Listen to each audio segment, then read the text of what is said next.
우리는 살면서 왜 그렇게 고통스럽고 외롭고 힘들다고 느끼는 걸까요?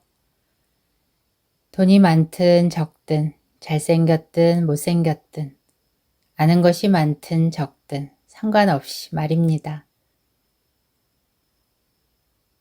바로 삶에 저항하기 때문입니다. 그 밑바닥에는 항상 나라는 것이 따로 있죠. 삶이라는 것과 나라는 것을 나누고 나와 너라는 것을 나누어서 따로 있다고 여기기 때문입니다. 밖에 무언가가 따로 있다고 생각하는데 어떻게 편안할 수 있겠는지요. 우리는 어떤 사람이 나타나기도 전에, 어떤 일이 일어나기도 전에 이미 거부하고 저항하고 있습니다. 잘 한번 지켜보세요. 그렇지 않은가요? 일어난 일이 그 사람이 무엇인지도 모르면서 이미 거부하고 저항하면서 괴로워하고 고통을 받습니다. 그래서 사실은 어떤 문제를 더 지속시키고 있는 겁니다. 혼자서 싸울 수는 없죠. 그러니 분명히 저기 무엇이 있다고 내가 힘을 부여해서 지속시키고 있는 거죠. 예수는 악에 저항하지 말라라고 말했죠. 그 말은 무엇을 의미할까요? 저항이 바로 악을 지속시키고 있는 거라는 뜻이죠. 저항을 멈추는 순간 악은 사라지고 없습니다. 우리가 이것이 악이야, 이것이 문제야, 계속해서 지속적으로 인식하고 있으면 그것을 더욱 확고하게 존재하는 것처럼 만들기 때문입니다. 그러나 인식하지 않으면, 더 이상 관심을 두지 않으면 그 어떤 것도 더 이상 존재하지 않죠. 모든 것을 무효화시키는 겁니다.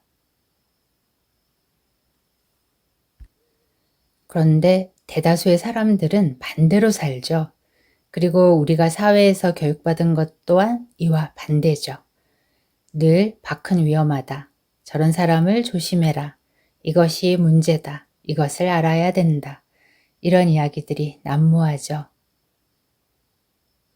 그런데 사람들의 삶을 한번 잘 보십시오.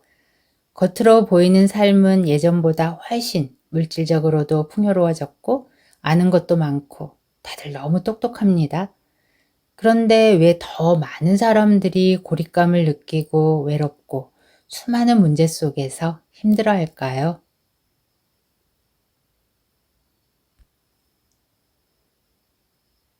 어떤 이가 청바지에 몇천 원짜리 티 하나 입고 10년을 넘게 준비해서 집을 마련했습니다.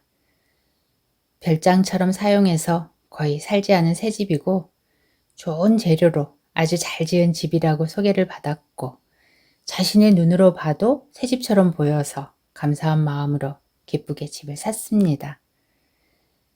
그 집에 대한 애정이 대단했죠. 날마다 청소하고 구석구석 손을 보다 보니 정말 일이 끝이 없는 겁니다. 새 집인데 뭐 이렇게 할 일이 많은지 이상하다고는 생각했지만 그냥 열심히 자신이 할 수 있는 일들을 하면서 집을 보완해 나갔죠. 그러다가 너무도 우연히 그 동네에서 어떤 집을 짓는 사람으로부터 이 집에 얽힌 심각한 문제에 대한 사연을 듣게 됩니다. 그때부터 잠도 안 오고 먹지도 못하고 아무것도 할 수가 없는 거죠. 집 주인과 집을 소개해준 사무소장에 대한 분노와 자신에 대한 자책으로 날마다 지옥을 경험합니다. 왜냐하면 이 집을 너무 좋아해서 집주인과 중개소장에 대한 감사한 마음이 컸기 때문이죠. 자신이 아주 꼼꼼한 사람인데 왜 그때 그렇게 자세히 집을 살펴보지 않았을까? 새 집이고 고급 자재로 지은 집이라는 말만 너무 믿었다는 생각이 들었습니다. 지금 보니 모든 문제들이 너무도 훤하게 보이는 거죠. 그러니 날마다 집주인과 너무 좋은 집이라고 소개한 중개사무소장에 대한 원망과 분노, 그리고 자신에 대한 자책이 끝없이 반복되면서 고통스러운 삶에서 빠져나올 수가 없는 거죠. 집 전문가를 섭외해서 알아보니 수리 비용이 6천만 원이 넘게 든다고 하니 얼마나 기가 막히겠습니까?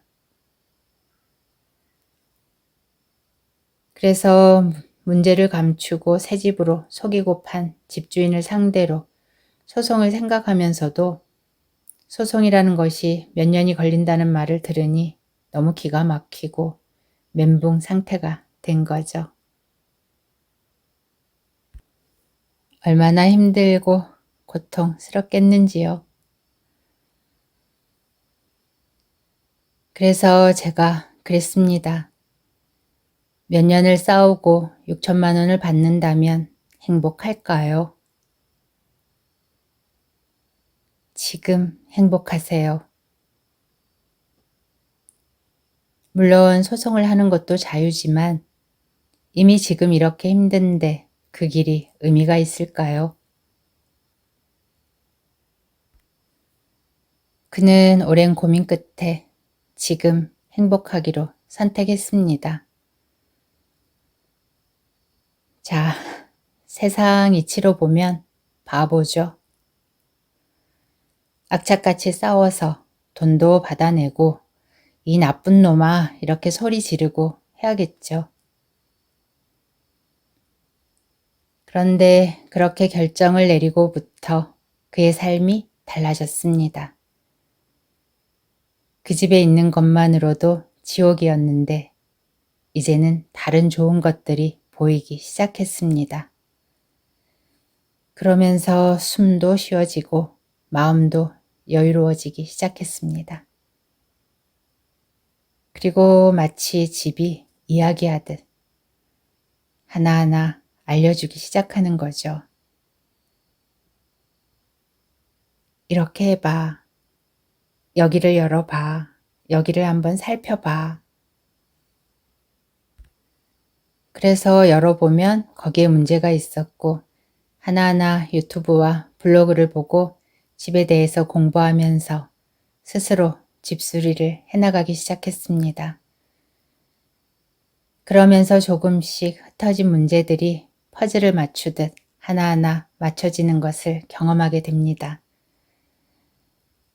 물론 해본 적도 없는 힘든 일을 하면서 바닥에 들어 누워서 좁은 곳에 몸을 비집고 들어가서 또 공중에 매달리다시피 어려운 자세로 한 달 넘게 일을 하면서 순간순간 억울한 마음과 분노가 일어나기도 했죠.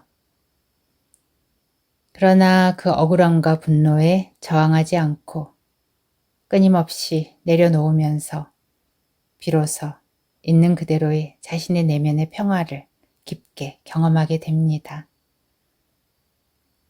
이 집과 함께 새로 태어난 거죠. 그러면서 내면 깊이 자리 잡은 두려움도 사라집니다. 우리가 남을 원망하지 않으면 절대로 두려움과 죄책감을 느낄 수 없습니다. 그런 사람은 언제나 내면이 평화롭죠. 그는 오랜 시간 붙잡고 있던 원망과 희생이라는 단어에서 비로소 노연하면서 또 다른 자유와 행복을 경험하게 됩니다. 필요한 돈은 어디서든 들어올 겁니다. 그러니 걱정할 필요가 없습니다.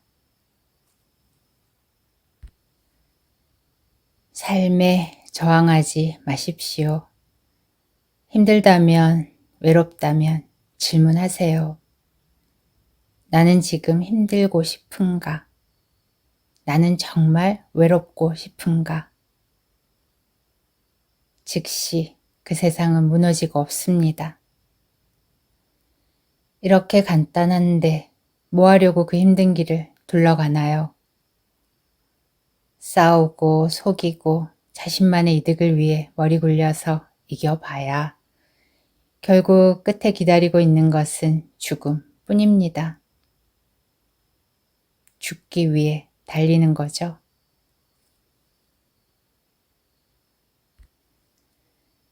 그냥 햇살 구독자 여러분,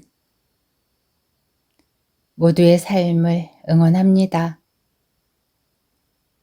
삶에 저항하지 말고 삶을 신뢰하세요. 언제나 문제가 사라지는 것을 경험하게 될 겁니다.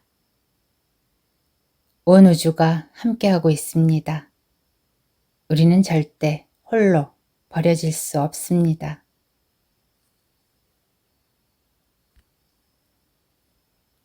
지금 천천히 숨을 들이쉬고 천천히 내쉬어 보세요. 다시 한번 천천히 숨을 들이쉬고 천천히 내쉬어 보세요. 지금 문제가 어디에 있는지요?